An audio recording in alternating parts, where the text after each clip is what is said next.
à tous et à toutes. Je vous souhaite la bienvenue dans ma galerie où je vous propose de découvrir des anecdotes savoureuses sur les chefs-d'œuvre du patrimoine artistique. Alors, allez vous servir une coupe de champagne, prenez votre plus belle pose d'esthète et découvrez les histoires bizarres des œuvres d'art.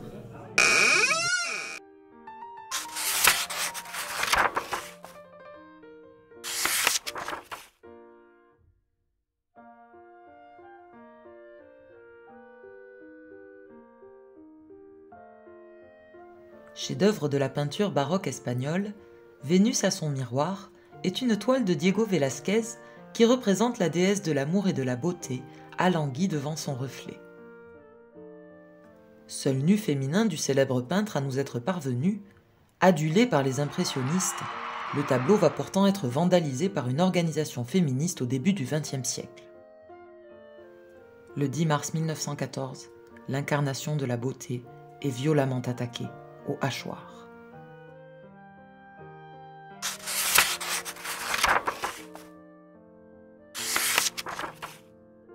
Ce tableau, aujourd'hui exposé à la National Gallery de Londres, est une huile sur toile de 122,5 cm par 177, composée entre 1647 et 1651 par le peintre espagnol Diego Velázquez. Célèbre pour être le meilleur portraitiste de son temps, le peintre consacre la majeure partie de son art aux sujets religieux et aux portraits de cour. Le nu n'est donc pas une de ses spécialités. Et le XVIIe est aussi un siècle où l'ombre de l'Inquisition plane sur le royaume hispanique et influence les arts.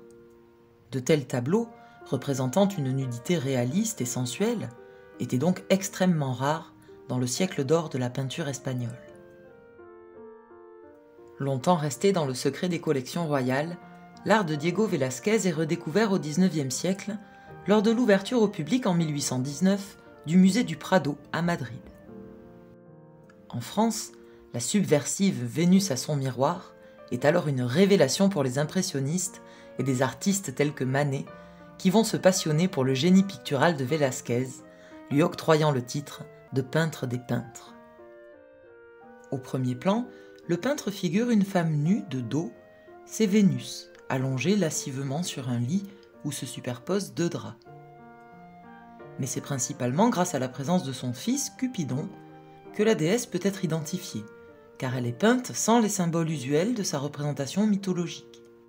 Il n'y a par exemple ni rose, ni myrte, et au contraire des représentations classiques, la déesse est brune et non blonde. Ses cheveux, habituellement très longs et libres, sont attachés, ce qui permet de dévoiler entièrement son corps. Vénus apparaît ainsi comme une femme sensuelle et mince, ce qui change des représentations féminines de l'époque de Velázquez. Positionnée de dos, la déesse se regarde dans un petit miroir dans lequel ne se reflète que son visage flou. Le contraste est d'ailleurs saisissant entre le corps de Vénus, d'une blancheur éclatante, et son reflet plus sombre, comme brouillé, laissant au spectateur le loisir d'imaginer le visage de la beauté. La composition de cette peinture a aussi un côté très novateur, car Vénus ne regarde pas directement l'observateur. C'est par l'intermédiaire du miroir que son regard, qui n'est pas clairement représenté, nous parvient. La déesse de la beauté s'admire-t-elle dans son miroir, ou observe-t-elle le spectateur en train de l'admirer ? Son fils Cupidon, lui aussi semble fasciné, et comme sa mère, il n'a pas ses attributs habituels. Sans arc ni flèche, l'amour est comme désarmé, conquis par la beauté.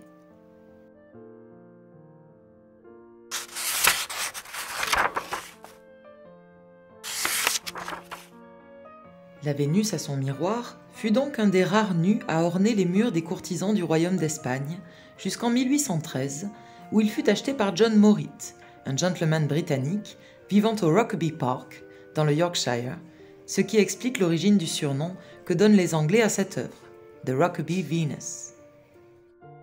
La toile fut ensuite acquise en 1906 par la National Gallery et devint l'un des fleurons du musée londonien. Mais à cette époque, l'Angleterre connaît une période d'intenses conflits de politique intérieure. En 1897, Millicent Fawcett fonde la National Union of Women's Suffrage Societies, afin d'obtenir le droit de vote pour les femmes par des moyens pacifiques. Elle met par exemple en évidence le fait que les femmes devaient obéir aux lois et donc devaient aussi avoir le droit de participer à leur élaboration. En 1903, Emmeline Pankhurst fonde la Women's Social and Political Union, un groupe de femmes rapidement surnommées suffragettes, qui entreprit des actions plus violentes pour obtenir l'égalité entre hommes et femmes. Arrêtées puis incarcérées pour avoir crié des slogans en faveur du vote féminin ou incendié des institutions symboles de la suprématie masculine, les suffragettes suscitent la sympathie grandissante du public. Winston Churchill, alors ministre de l'Intérieur, est favorable au vote des femmes, mais condamne les actions illégales et ne s'oppose donc pas à la multiplication des arrestations. Les suffragettes choisissent d'être emprisonnées plutôt que de payer l'amende, et protestent du fond de leurs cellules par des grèves de la faim. Certaines seront d'ailleurs alimentées de force par les policiers. En 1913, la militante Emily Davison est tuée en tentant d'accrocher une écharpe de protestation autour du cou du cheval du roi George V, qui participait au derby d'Epsom, une prestigieuse course hippique. Elle sera d'ailleurs considérée comme la première martyre pour le droit de vote des femmes. Les manifestations pour les droits des femmes se multiplient alors et leurs exactions se font plus régulières. Le 3 avril 1913, 3 femmes sont arrêtées et emprisonnées pour avoir brisé le verre protecteur de 14 tableaux à la Manchester Art Gallery, et la sécurité est alors renforcée dans les espaces d'exposition et les galeries d'art à travers le pays. Malgré ces précautions, le 10 mars 1914, la suffragette Mary Richardson, militante de la Women's Social and Political Union, se rend à la National Gallery avec un couperet à viande de boucher caché dans sa manche. Arrivée vers 10 h du matin, elle erre innocemment dans le bâtiment pendant environ 2 heures en faisant des croquis des œuvres exposées.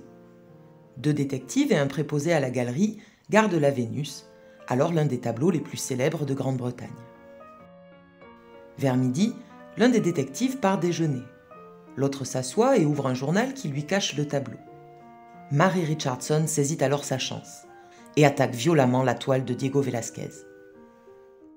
Le préposé ainsi que 2 touristes se précipitent sur elle. Le détective lui saute dessus alors qu'elle s'acharne sur le tableau et lui arrache finalement le couperet de la main. Mais Richardson a eu le temps de laisser 7 entailles profondes dans le tableau, endommageant la zone entre les épaules et le bas du dos de Vénus, de la nuque jusqu'aux fesses. La vandale, qui n'offre aucune résistance, est immédiatement arrêtée et l'affaire fait la une de la presse britannique.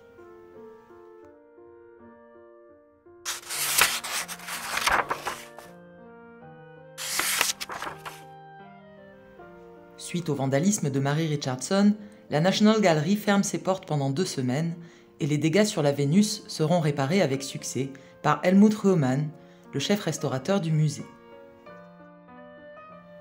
Lors de son procès, la suffragette explique qu'elle a rejoint le mouvement féministe après avoir été témoin des événements du Vendredi noir, le 18 novembre 1910, quand des militantes qui marchaient vers Parliament Square furent brutalement frappées par des policiers et des passants lors d'une manifestation pour le droit de vote des femmes interdite par les autorités.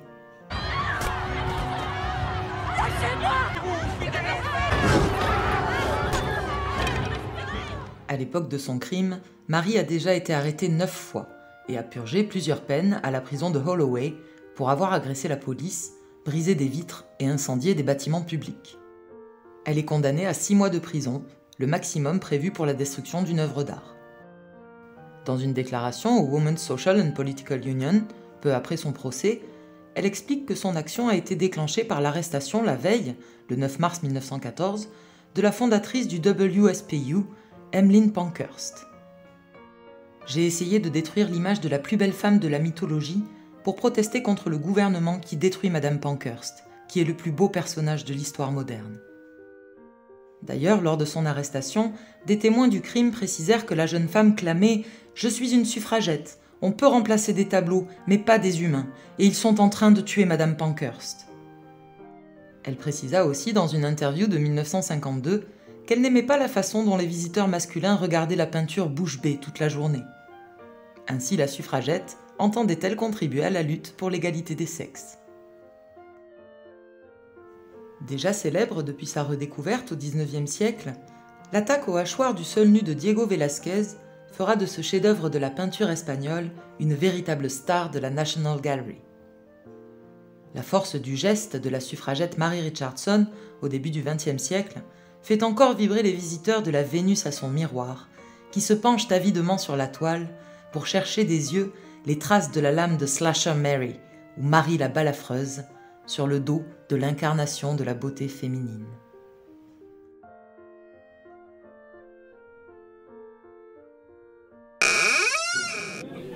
Je vous remercie d'avoir regardé cette vidéo et vous dis à très bientôt pour découvrir de nouvelles histoires surprenantes et bizarres sur les œuvres d'art.